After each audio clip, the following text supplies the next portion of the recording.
Okay, welcome to the podcast. Very happy to have you on, Mr. RJ Brown. How's it going? It's a good day. Good day to be alive. Thanks for having me. Ah, cool. Right on. So, first things first, we'll jump right into it.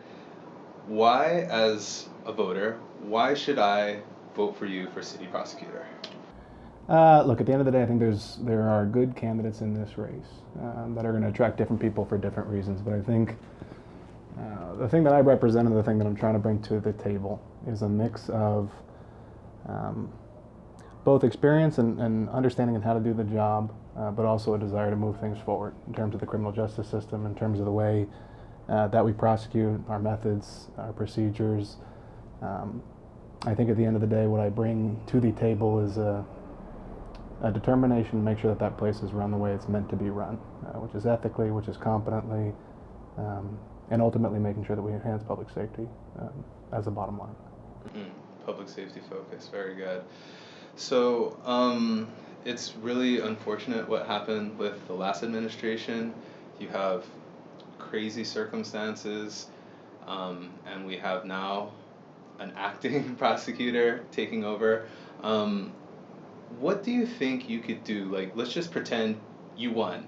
It's the first day. You're in the office. What are the specific changes that you're going to do to make sure that, you could restore trust into the prosecutor's office? So the restoring trust there is going to be a tall task. It's going to take some time. The reality is, whether it's a prosecutor's office or HPD, these are fundamental institutions that absolutely need the public's trust in order for them to do their job the way it's meant to be done. So it will take time, but in terms of day one, you've got to go in there and make sure that the deputies understand that the culture is about doing justice, right? Because that's what you are as a deputy prosecutor. You're a minister of justice. It's not about convictions. It's not about rolling up a score. It's about doing what's right in a particular circumstance and making sure that you're keeping people safe. And so, to the extent that I've got my bully pulpit and I get to go in there on day one, you're going to have a team meeting and we're going to say to every guy there, listen, you're here to do what's right. You're here to be honest. You're here to be truthful. And if you're on board and if that's what you're about, then you're going to have a role in my administration. If that's not who you are and that's not what you're interested in, and if you're at the prosecutor's office for some other reason, then we're going to get rid of you. And I think that there is some dead weight there, so you're going to have to clean it out a little bit. The vast majority of the prosecutors are good, ethical, honest people that are trying to protect people. And my experience there has always been that they're the best of the best. They're not in it for the money. They're not in it to make their way in the world. They're genuinely there to try to help people. And that type of person we need to retain and we need to support, and we've got to give them all the resources that they need to do their job. But the reality is, if you want to re-earn public trust, if you want to get yourself back to a position where the public understands what you're doing and they support what you're doing, that's a long-term strategy. It's a long-term goal. We got to be more transparent about what we're doing, and we got to make sure that people know that we're doing the job the way it's meant to be done. Do you think that's probably the number one challenge that you're going to have right when stepping into office? That trust factor? Sure. Yeah. Sure. It's one, you've got the history of the office, and you've got the sort of the lack of faith that's been built up over the failures of the previous administration and the at least one of the deputies that was there. But then also, I'm a younger guy. I've got some not as many gray hairs as some of the other candidates, and so there's going to be, I think, people are going to want to see how I react in a very important position, and in a position that requires, I think, wisdom and prudence and strong leadership capabilities and qualities. So I personally will have a lot to prove if I get that job. So it's beyond just the issues with the office itself. It's also with me. I think people are going to want to see, who is this guy, and can he do the job, and is he going to do it the way that we want him to do it? I did a little bit of research about you before this, and It's not too much out there. Yeah, no. I am blessed to have a pretty good network of people, and I reached out to several of my contacts to find out a little bit about you. Uniformly, I was told that you're a good guy, you're a competent guy, you have like a credential list that puts you into this race, so you're highly competent. And I actually ran into, as I was getting like some chords for this, I ran into a very bigly attorney, so to speak. And I asked him straight up, I was like, yo, I'm doing a podcast with him in about an hour. What's the deal with this guy, RJ Brown? Is there something I should ask him? What do you feel about him? And the very first thing he said was, he's a good guy. So it does seem as though we do have a competent field, and you have sort of passed the test, because I think I would have found or heard something. You know what I mean? If there is something. But after hearing that, you're a competent guy, what specifically made you think, hey, I want to be city prosecutor? Like there's got to be something within you that said this is a calling, or what specifically did it for you to do such a tremendous thing, like run for city prosecutor? Yeah, I mean, there's no. First of all, thank you for saying that. I appreciate it. Yeah, it's not a 1 foot in type of thing, too. No, it's not. This is like, city. This has been a strange process. I mean, I think the people that know me, I'm not a complicated guy. I like to work hard and I like to go home. I got 3 kids at home. I love my wife. That's where I like to be. But I do find value in my life by doing, whatever the task before me is, as well as I can do it. The prosecutor, it is a calling to a certain extent. I think it's got to be if you want to put yourself through sort of the strange process that politics is. Mm-hmm. And you were at the city prosecutor's office. And I was at the city prosecutor's office, and I loved the work. I loved what I did. I loved being in trial. I liked standing up for the rights of victims. I felt like I had an ability to do it well, and I felt meaningful in the work. I was gratified by what I did. As my family was growing, I ultimately got an opportunity to move into civil practice, and so I took that chance. And I love the practice. I'm in a great law firm, and I love what I do. It's complicated, difficult work. But the reality is, when I saw those target letters go out, and the subject letters and everything like that,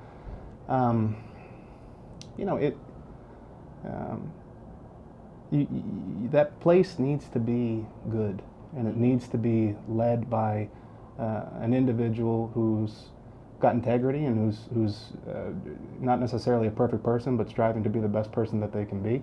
I don't, in any fashion of the word, claim to be a good man or anything like that, but I know that I want to be one someday. And to me, the value of a life is when you look back on it. Have you done right? Have you spoken the truth? Have you helped other people? And have you used whatever gifts you've been given to the best of your ability? And I think I'm motivated to be the prosecutor because I love the job.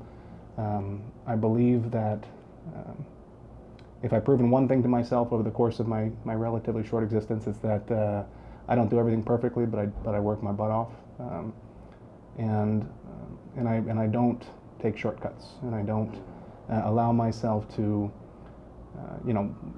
lie or do something indecent because it's going to get me ahead quickly. I'm interested and compelled with the long game. I like the idea of working hard for things over a long course of time and making sure that it gets done right over the course of time, because I think that's when you get real lasting effect, right? If you go in there and try to change X, Y, and Z immediately, you might see that immediate change in results, but if it's not done the right way, it's not going to last. The shortest version that I can give you is I want to be there for the deputies because I know who these guys are, these men and women, and I know what they do and I know what they go through. I don't like the fact that they've been maligned. I don't like the fact that there are people that think that every deputy is a POS and doing the wrong thing and trying to hurt people. I want to go in there and lead those people. I want to go in there and make sure the public understands what they're doing and how hard they do their jobs and what they're motivated by, and lift them up and make sure that office is run extremely well. And like I say, run the way it's meant to be run, because it has just such an incredibly important mission that you can't let a nincompoop run that place, and you can't let somebody in there who's just going to keep on doing it the same way. I think it really has come time to let, change things. And you can look at the prosecutor's office, you can look at HPD, you can look at any other government institution that we've got here in Honolulu or Hawaii. The reality is, I've just believed in my whole life that we can do better. And you can't just grumble about it. At some point, you got to put yourself out there, and for better or worse, I've definitely done that. Yeah, you got to go do it, right? Yeah. You got to just talk about it. You got to get in the fire, get in the arena. Yeah, you got to do the job. Less talky, more worky. Yes, sir. Yeah, that's definitely what you want. So, You do have experience being both in the criminal side of law as well as the civil side. I did some research, saw that you're with a very well-respected firm, Starn O'Toole and Marcus Fisher. Um, what was the experience like there, and where are you right now? So I'm still at Starn O'Toole, and it's Okay, a Starn O'Toole. yeah. Okay. I mean, it's so different than criminal practice. Criminal practice, the skill set is one, having the courage to do things correctly, but then two, being able to be in a courtroom, be on your feet, react quickly, and and that's the real difficulty when you got a jury in front of you and you're trying to present a case beyond a reasonable doubt, and you're working with difficult facts and there's hard circumstances. That's a tough situation, and I loved that gig. But civil practice is very different. I'm in the courtroom a lot less. It's a lot more writing. I think it's a more strategic game. It's a little bit more intellectually difficult. It's not quite as compelling as criminal practice can be. You don't necessarily feel like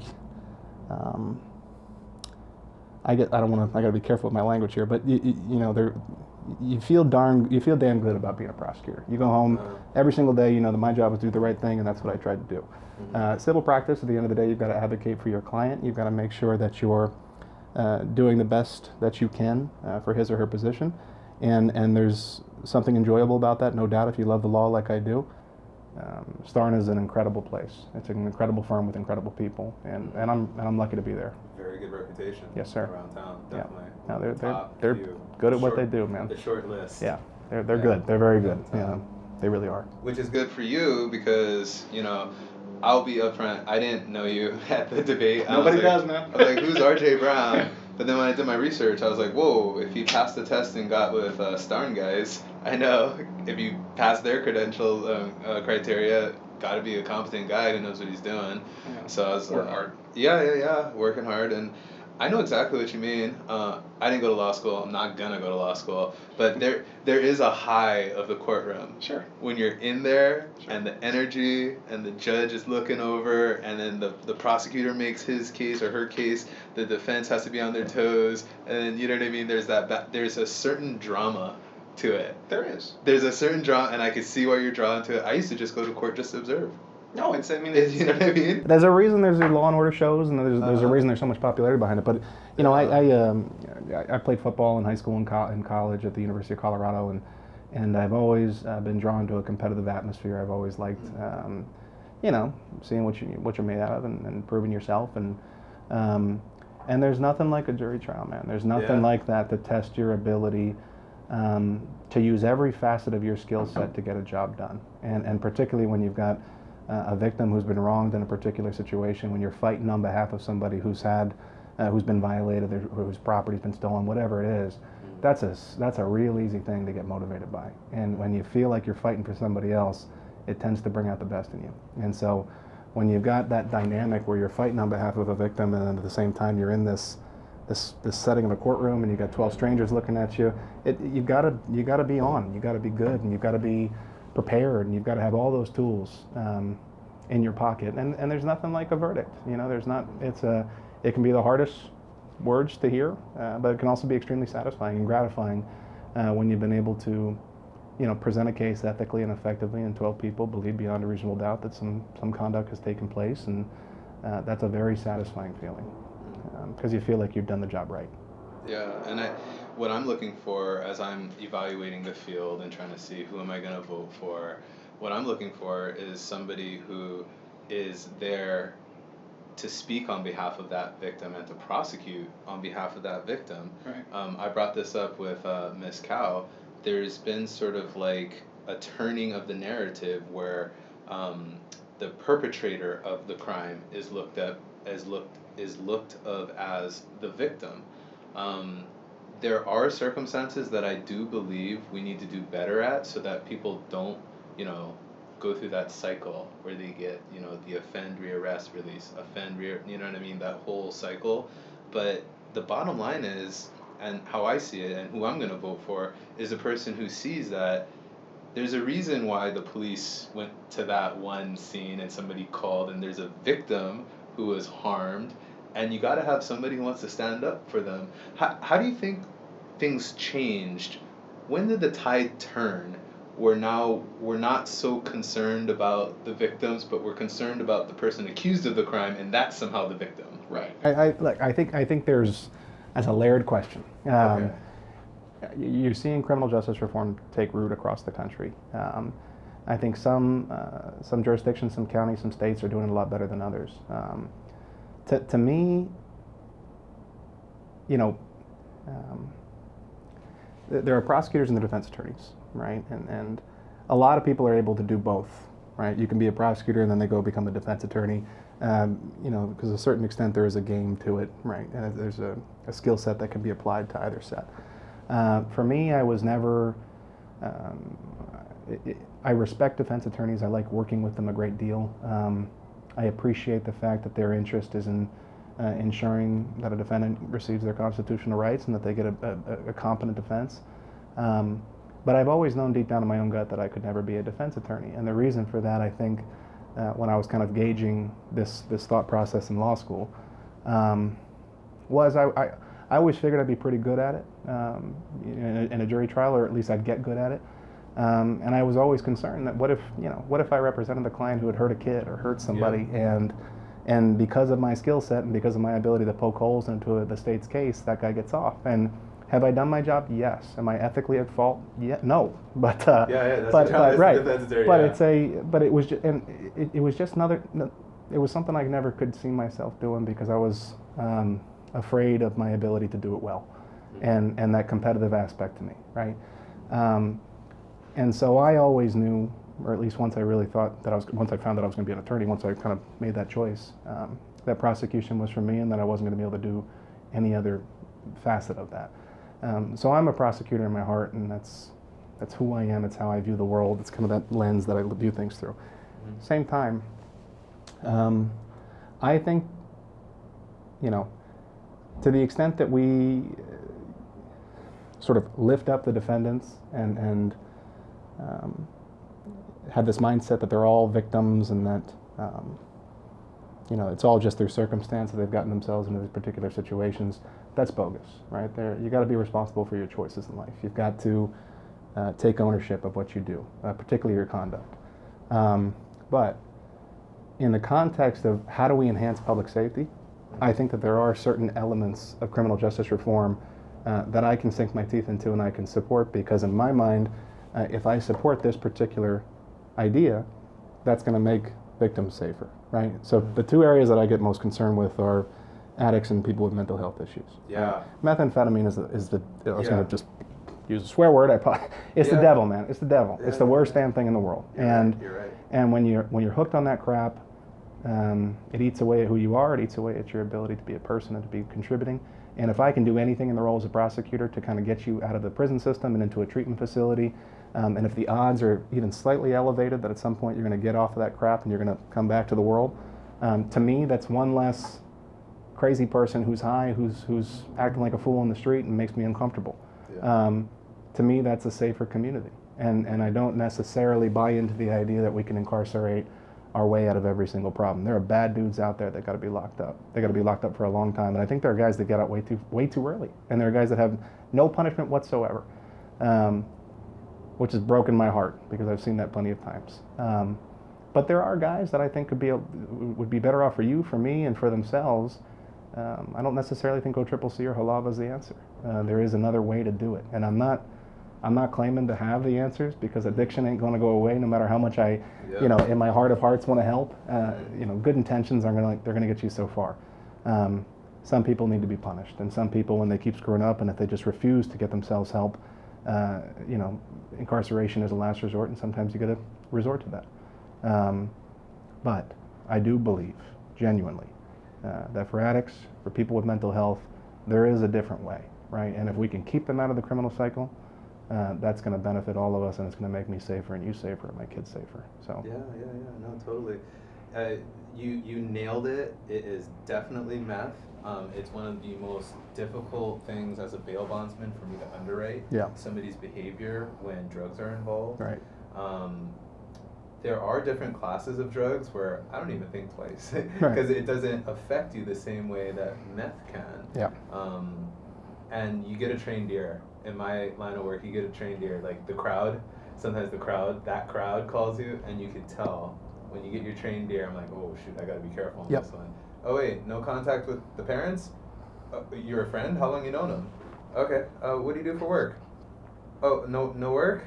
Where do you live? I've had people give me addresses, and I look at the address, and it's just like a random park, or it's like a warehouse back there. I'm like, what the? These guys are trying to hustle me. They're not really. And I can't depend on somebody who's in that fog of the drug addiction. To have a consistent address, to have a cell phone so I can call them, for me to be able to locate them, to make sure that they know about going to court, and to actually execute and go to court. So it's one of the most difficult things for me to underwrite as a bail bondsman. And just as you said, there's got to be a better way, like a dynamic system where there's always new ideas to help rehabilitate that addict.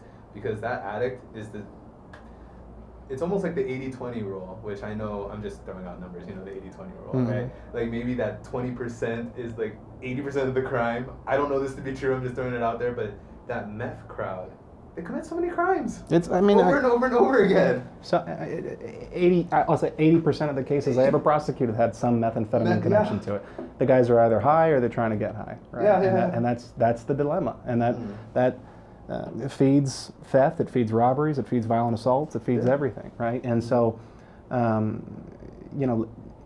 it's, I don't think that I've got all the answers in the world, but I can tell you that I am very much open to good thinking and to different thinking, right? And if there's another way that we can attack these very, very large, very difficult, complex problems, I think we got to start having a discussion about how can we do things a little bit differently. Because in my experience, you throw a meth head into jail, right, and he's screwing up and he's disinterested in getting treatment, and he keeps blowing him on probation, and eventually we just say, look, we can't help you, you're going to go in for 5. That guy's going in and he's around some truly bad dudes. And he's not coming out in a better situation, right? In 5 years, he might feel like, that jackass got 5 years, we got him. No, man, he's going to serve 2, because the parole board's going to let him out early eventually, because they don't got the space to house somebody like that.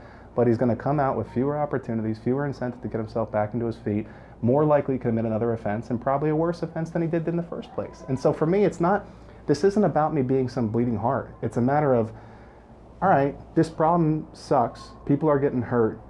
I can go out there and start banging my drum and saying, hey, we got to get tough on crime and throw them all in, and that might sound good to a voter, but that's what we've been doing for how many decades? At least that's been the rhetoric. And where are we? The situation is shitty. It's worse than it was. And so for me, it's just, am I in crazy land? Why are we doing this stuff the same way? And why are we hearing the same things from the same type of candidate? So to me, it's just a matter of trying to be objective and reasonable and open, and think, okay, there's a problem. The way we've been attacking it hasn't worked. Is there another solution forward? And I think that you genuinely do need someone of, I guess, our generation who's going to come at these things from a different perspective and with a little bit different of an attitude and maybe a little bit more of a fire in their belly to get the job done. And rounding back to your first question, I think that's one of the things that I'm going to bring to the table is a genuine fire in my belly to get this job done. That brought it full circle. That's what everybody, whether you're the probation officer, whether you're the HPD, the sheriff, the bail agent, the family, we're all wondering, how can we help this person? Right. And how do we incentivize them to change their life? There's a really good quote from one of the speakers at the Bail Bondsman Convention, where he was a judge, and he said, you can't love somebody out of an addiction, and you can't incarcerate somebody out of addiction. You can't hate them out of addiction. Amen. You gotta find a way to somehow incentivize their cooperation and their willingness to change. And no matter how many people got their, they call them social justice warriors. They get online and they start saying, oh, it's the cash bail system, and that's part of it. I'll admit that. We do need reforms in bail. Sure. But the root of the issue is we're all wondering, how do we effectively help that person who's in and out, in and out, in and out? Right. We're all trying to figure that out, and nobody has the answer. No. We have to try different things. No. But I think what I dig about what you just said is that the reality is defense attorneys, prosecutors, judges, probation officers, bail bondsmen, the courts, whatever it is, everybody's trying. Yep. Everybody's trying. Nobody wants to hurt somebody, or very few people do. Nobody's going out of their way to get this guy. We're all trying to figure out, hey man, you're on meth. Let's get you off. Let's get you help. And it's just a really difficult thing to do. And so, Yeah, the solutions are not obvious to me, but what I do think you need is you need to try to individualize the punishment or the incentive, right? You can't have a Costco model of criminal justice. It just doesn't, it's not a one-size-fits-all kind of thing. Now, there are realities and practicalities that we've all got to understand, and there's budgets that are constrained, and there's only so much that you can do. But can we think out of the box? Can we have some different options? Can we have diversion programs for certain low-level types of offenders who are nonviolent and may have a high likelihood of being, responding positively to treatment? Are there certain guys that we just say, you're not worth my time, man, and you're a danger to people, and you're violent, and you're not showing any interest whatsoever in rectifying your ways? Let's get you out of this community because you don't belong here anymore. You've got to just be able to, I think, to the best of our ability, individualize your understanding of a particular defendant, a particular case, his or her particular history, and try to figure out, how can I make sure that you're not going to continue doing the crap that you've been doing? How can I make sure that you're going to have a lower likelihood of being a burden or a threat to the rest of us who are just trying to go about our lives, make some money, get home to our family, and live life, right? Without having to feel weird about walking down the street, right? Or feel uncomfortable, because that's not the way it's meant to be, right? This is Honolulu, man. This is supposed to be a family environment, right? We shouldn't be tiptoeing around, and there shouldn't be whole segments of our community blocked off because they've been taken over by people that don't want to follow the rules. It's not appropriate. It's not right. Yeah, no, that's a breath of fresh air, because we're gonna change gears a little bit. I could already tell from your tone and your demeanor that there's like a different sort of attitude towards how the office should be run. And as I was preparing for this interview, I reached out to several of my contacts who are in law enforcement, and under the current administration, there is a certain arrogance in how orders are given to law enforcement. It's very difficult to find people, to get them rebooked, even if they've already bailed out and they're just getting booked a second time. It's very difficult to do the job that law enforcement do when it comes to finding somebody, whether it's the process of locating them or if they're legit on the run. It's not something that you can snap your fingers and make sure that somebody is magically in custody. It's a dangerous job. It's very difficult and time consuming. What would be sort of the change or the way that you worked with law enforcement, which quite frankly, anybody who gets elected, they'd have to make sure, the law enforcement guys, they make the reports that you guys review so you can see if you can prosecute somebody. How would you change the relationship with law enforcement? So I think, the setup is, and with the caveat that it's not like this with every circumstance, right? There are obviously very respectful prosecutors and that work very well with HPD or bail bondsmen or whoever it is. But as a general principle, is there an arrogance there? Absolutely. And I don't know if that's from several parties. Yeah, I will say it. I've been talked down to, and I'm like, how are you even calling me? I'm a bail agent. Listen, man, if you're talking down to somebody, there's probably something. You're probably a jackass to begin with, is the reality, right? And if you're not treating somebody with respect, no matter who the person is, no matter what their profession is, no matter what they're like, then you're just not my type of person, and you're probably not going to have a place in my administration, right? There's a certain culture. There's a certain culture that you're in control of as being the head guy of the organization. Absolutely. And so that culture has got to be, like I say, it's got to be, the focus is on doing right, it's on doing the job well, but we also have to absolutely make it a fundamental value that we're not antagonistic towards HPD, right? This is not, or to other members of the criminal justice system. This is a partnership. Now, all right, I gotta put your feet to the fire, and I need some specific answers on how you're gonna change the system. So give me an example of a flaw in the current system and a game plan for how you're gonna go ahead and change that dynamic for the better. So one of the things that I think is affecting the ability for the public to trust what's going on within law enforcement is the lack of transparency, right? And that's sort of an old school mentality, and it's also just sort of the way things are done, particularly in the context of the prosecutor's office. The prosecutors talking about the chip on their shoulder. They have this mentality that, look, I'm going to make a call and you're going to accept it. And I don't need to tell you what my rationale was. I don't need to tell you what my decision making was. Trust me. That's insufficient, right? And so in terms of kind of restoring that trust, one of the things that really frustrates people is plea agreements.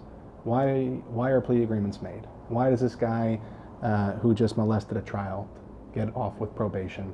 Yeah. Why does this? No, and I get it, right? And why does this guy who, stole a Snickers bar get a year in jail, right? Yeah, yeah. It's this sort of misunderstanding of what it is that we do and why we do it, and that to me is a no-brainer of a change. Anytime we have a plea agreement, whether it's on a sexual offense or a burglary or robbery or anything else, there is going to be an understanding as to how a particular decision was made in a charge and how to sentence somebody and what was an appropriate outcome. Right now, plea agreements, when they go through the prosecutor's office, a deputy will have a case. He or she will kind of write out the facts of the case, write out their recommendation. It then goes through various layers of approval, and those plea agreements are stored somewhere in a block box that no one can ever access. And what you get is outcomes where the public doesn't get what happened and why something was done. So what I would like to do is make every decision making in the office accessible to the public with appropriate redactions for confidentiality, particularly with the cases of minors and sex assaults and that kind of thing. But if somebody wants to know why a charging decision was made, in my mind, as a member of the public, you're entitled to that information. And I'm not going to withhold that from you. And so we're going to, I think, immediately draft up a policy for how someone can get access to that type of information. You may not necessarily agree with my ultimate outcome, but you're going to understand how we got there. In addition to that, I think what you've got to do is you've got to have way more engagement with the community. The prosecutor, myself, I've committed to doing public forums at least once a month in different communities every month. Just get up there on the stage and say, what are your questions? How can I help you? What do you want to know? This is how we got from A to B, and that I think is my job, right?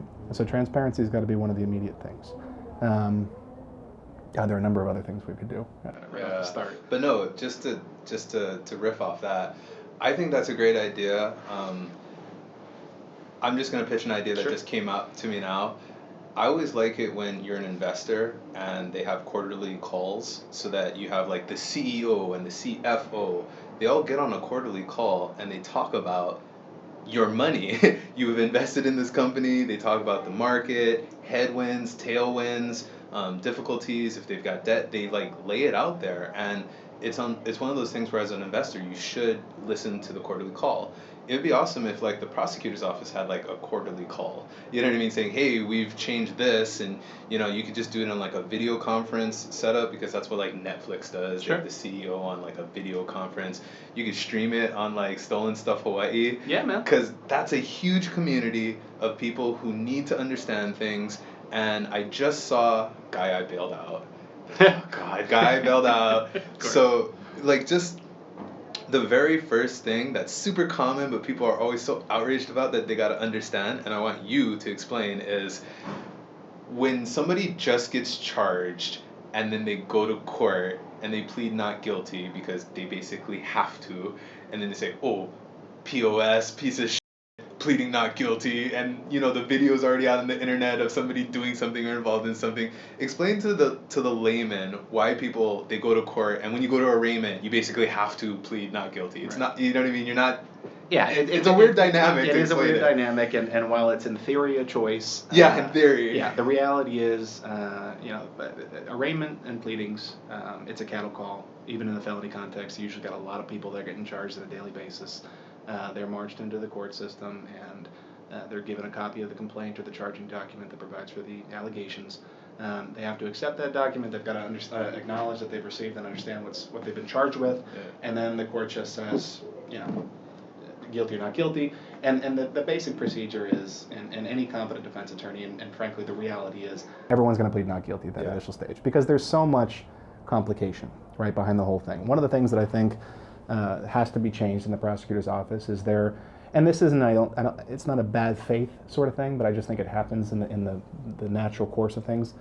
Defendants occasionally get overcharged, right? And so if you are charged with an offense or multiple offenses when it could have been one or should have been one, or should have been less egregious than it was, or occasionally more egregious than you got, there are aspects to the nature of the proceedings where you've got to have time to breathe and understand the charges against you and understand what it is that I'm genuinely facing, and is the reality that I'm going to have prison or jail or probation, or does the state have the facts to meet its threshold, meet its burden? And so there's too much at stake when you're talking about questions of liberty, even as a prosecutor. Right, I would feel uncomfortable if a guy get up there and pled to an A felony at arraignment and pleading. Yeah. Now, be awesome. Hey, man, accountability is great, right? And to the extent that you've screwed up in life, I don't judge you as a human being based off of your biggest failure. I really don't. That's just not my thing.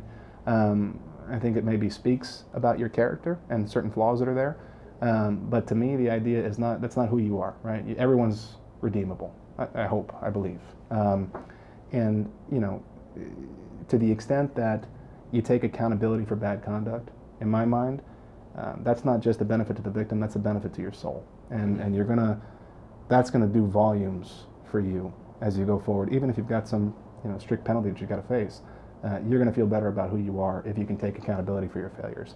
And so if someone gets up there in an arraignment and pleading and says, look, I killed this guy, I did it, I own it, that's awesome. And I think that should be. They'd stop you. Yeah, they would stop you. Yeah, they'd say, I'm not going to do that. Move along. They'd stop you. They'd say, I'm sorry, anything that you say can be held against you. Right. And they'd say it.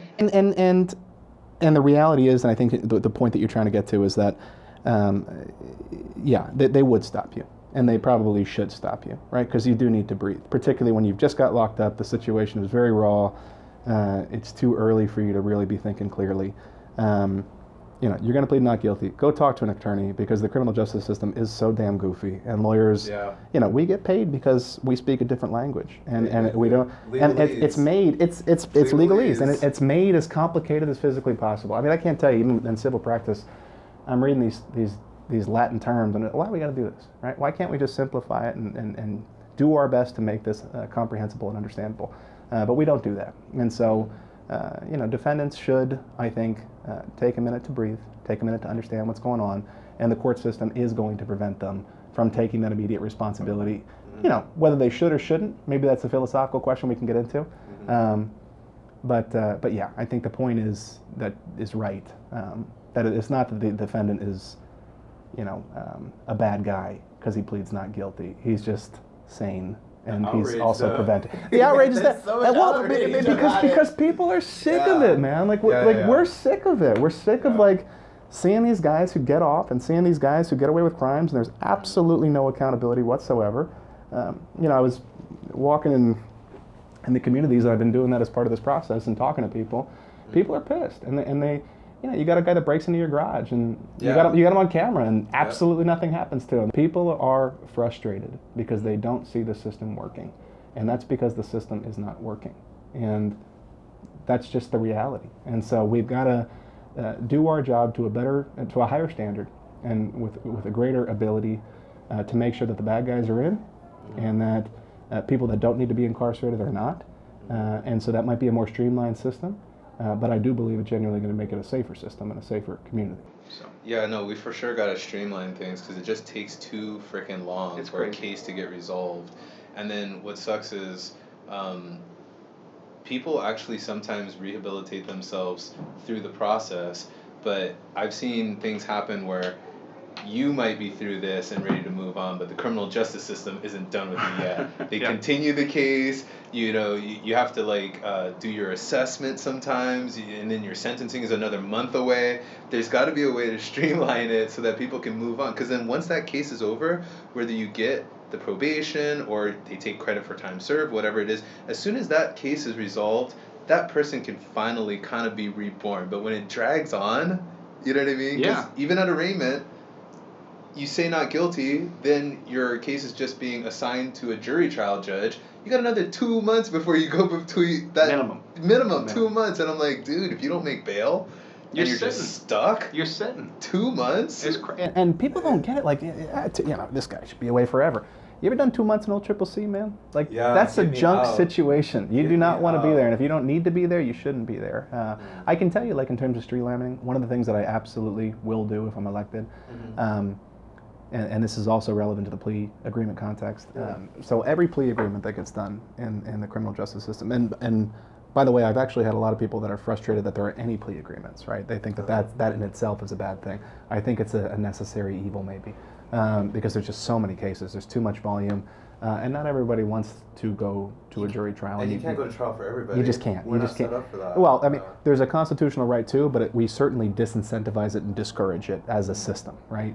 And so the reality is 90% of the cases are going to be resolved. Either the guy's going to plead as charged or it's going to be via agreement. In the prosecutor's office, the way it's currently structured is a deputy has a case, and he or she might see flaws from an evidentiary perspective. They may do the analysis and think, okay, I'm going to have a tough time proving this case beyond a reason, but I believe in my heart the guy did it.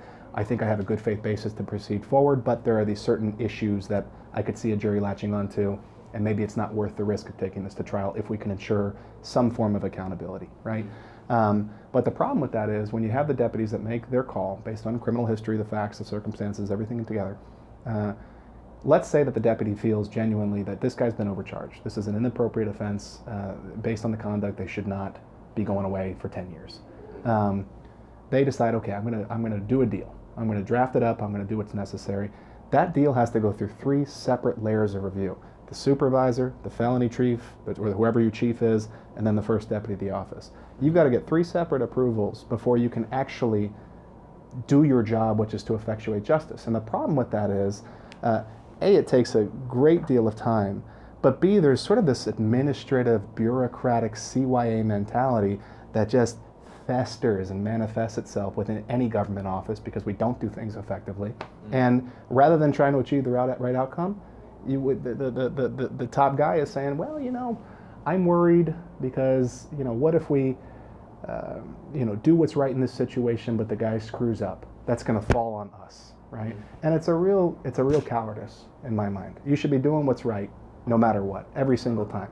And so, if we can cut out some of those layers of oversight, and give the deputy the ability to use their discretion to actually own the decision that they're making, and buy into this process, it's not just going to streamline the process. You're going to get defendants who have a fairer outcome.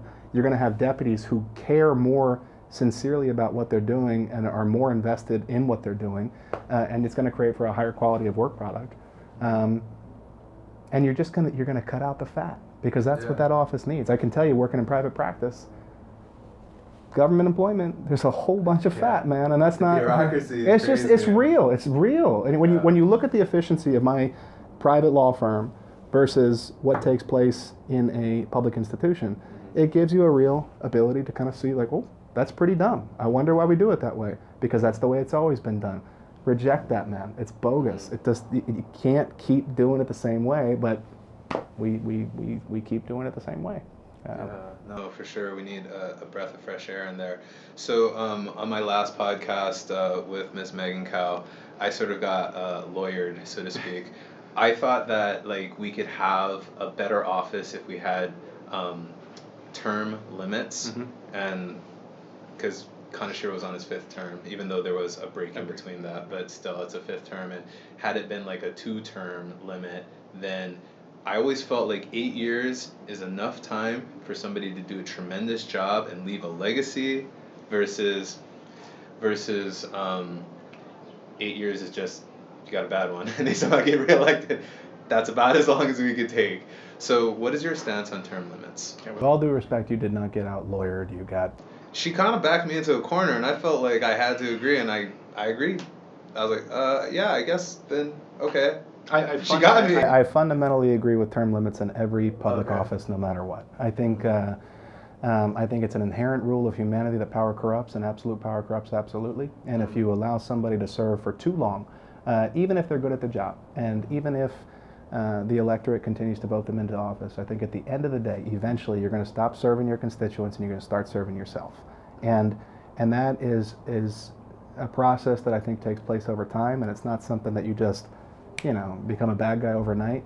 But I distrust anybody in a public position to maintain their ability to do that particular role with perfect effectiveness in any capacity, right? And so to me, it's arbitrary, but I think 2 terms is an appropriate time. If I've got 8 years, and I'll commit to this right now, if I'm elected, even if there is not something passed that would require me to step down after 8 years, I'm not serving as the prosecutor for more than 2 terms, because if I can't get done the things that I want to get done and believe in within that time period, then I'm probably too inefficient to to be asking you for a third term. That's the private sector and you talking. Yeah, it is. It's like having a startup. Get the job done, man. Yeah. Get the job done. Get in, do it right, and get out and move on with your life, because public service is service. It's not meant to be. I don't want to be a career politician. I don't want to do this for the rest of my life. And I think we've got way too much of that from the legislature on up, of people who just think that that's the meal ticket. No, man, that's not the meal ticket. You're not there to serve yourself. You're there to serve your community. You're to serve the people that you've been elected to serve. And 8 years has got to be enough. It's got to be enough. So we're going to change gears. And you ever watch Inside the Actors Studio with... Is that the plant? I'm thinking of the parody one. And they got it at the SNL. Yeah. So the guy with the beard, right? Yeah, that's right. Yeah. So, what would you be doing if you weren't an attorney, just in a theoretical sense? What would you like to try? There are two sides of my personality. There's kind of a more extroverted side, the trial attorney side, but then there is absolutely an introvert, and I sure like my time to myself. And I've always liked the idea of living in the cabin and writing a book. Just being in quiet nature and something like that. So you live off the land. Have you read? Man. Yeah. That is not me. I mean, at the end of the day, I like the idea of solitude, but at the same time, I feed off of doing things too much. I like to be productive and capable, and so I think the idea is attractive. But then if I was in it, I'd probably miss the action. Get into the woods once in a while. Yeah, man. So Out country Maui. I used to live out country Maui in Kula. Yeah, it was great when I was a kiddo. That was a great life, man. If I had the money, I'd be there right now. My wife and I, we always say Waimea on the Big Island. That's where we're gonna retire one day. But like everybody else, right? I love it up there. It's perfect. It's perfect. So, what is your favorite word? What do you like to hear? I'm gonna say guilty, but that's probably too guilty. easy. Spoken like a true prosecutor. I know it. Guilty as charged. Guilty as charged. How does your dream day start? Sleeping past 5 in the morning because my kid wakes me up every day. I think my dream day would begin, I think, with my boys and my wife, and I'd love to have a slow breakfast someday and maybe a cup of coffee. Like I say, there's a real simplicity to the way I operate. I feed off of my kids and my wife. They are my safe, happy place. That's where I work my butt off. But then but I like to be home. I'm just sort of a homebody. I don't really like to go out and about, which again is sort of contrary to me running for office. But you live to serve, and so. I think a dream day for me would just being home with my kids, maybe doing something fun, going to the beach, relaxing. It's not too complicated. All right, family man. And how does your dream day end? Cold beer, Very good. which I'm going to be taking advantage of hopefully in the next hour or so. Cold beer, kids are down, house is quiet for 5 minutes, get to sit there with my wife, just be. That would be nice. Right on. So if people want to continue their education and check you out, maybe on social media or check out your website, where could they find out more information about you? So our website is voterjbrown.com. We're also on Facebook and Instagram. And I think my website lays out a lot of the policies, but if you write me a message on Facebook or Instagram or whatever it is, I'll get back to you within a day. I'm not shy about that. I think my cell phone's out there too. Feel free to call me. voterjbrown.com. Very good. Thank you very much for coming on the podcast. Thank you, brother. Appreciate it. All right, right on. Yeah.